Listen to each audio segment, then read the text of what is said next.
Well, autism hits 1 in every 150 children. It is the fastest growing developmental disability in the country, and the numbers are even higher here in Utah. According to a University of Utah study, 1 in every 133 births, a child is diagnosed with autism. And this can be devastating, frustrating, and expensive for the nearly 7,000 Utah families that are raising a child with autism. ABC4's Buddy Blankenfeld is here tonight showing us a Draper boy's remarkable journey. Yeah, Ross, today Colton looks and acts like any other regular 4-year-old.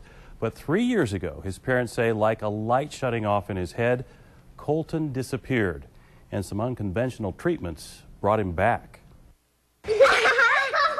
Colton loves to play with his big sister Britton, but it hasn't always been that way. He'd just be off. He wouldn't, like he didn't know I was his mom holding him. The Smiths say Colton was a happy baby, always smiling, started talking at 9 months, didn't bother to crawl on his way to walking.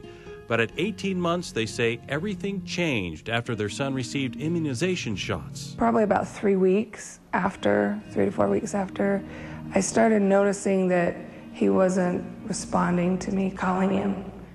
Colton stopped talking and no longer made eye contact. Testing showed Colton had severe autism. Doctors told the Smiths Colton might never speak again and to prepare for a life of constant care, but hardest to accept. Does he know we're here? Does he even recognize who I am? Does he care? That's the hardest part, because I don't know that anyone's ever gone into an autistic person's mind.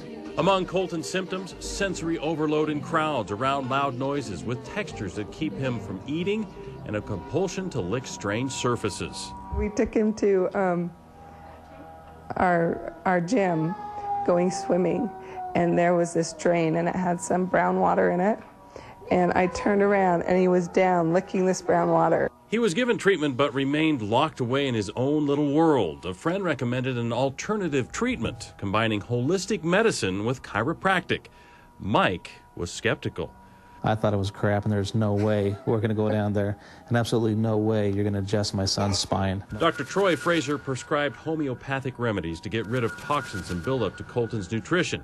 He cut sugars, preservatives, and additives from Colton's diet. Because just getting the offenders out is good, but then you have to put the good stuff back in. The Smiths saw major improvement and a glimmer of Colton coming back. He would come and sit and look at you, or sit on your lap and actually turn up and look at you, which was huge because he hadn't been doing that at all. They agreed to chiropractic treatment.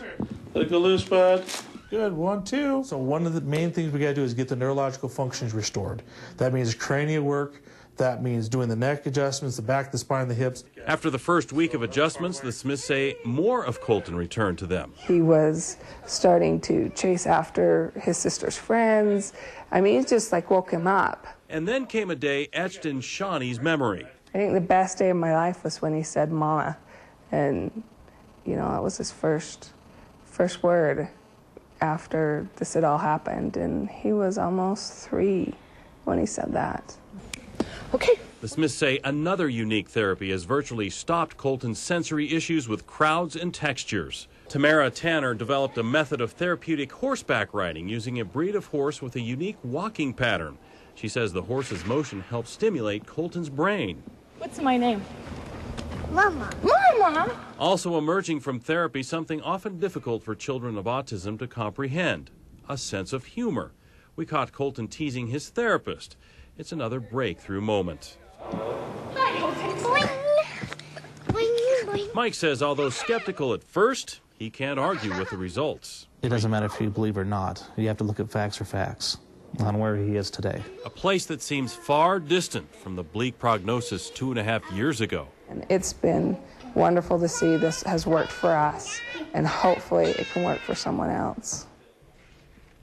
Now what's amazing, Colton now speaks in complete sentences and has a vocabulary of about 300 words. The Smiths admit their son's progress is not all miracles. It's a constant process they caught early, which makes a big difference. If treatment stops, Colton could digress. It is amazing to see that.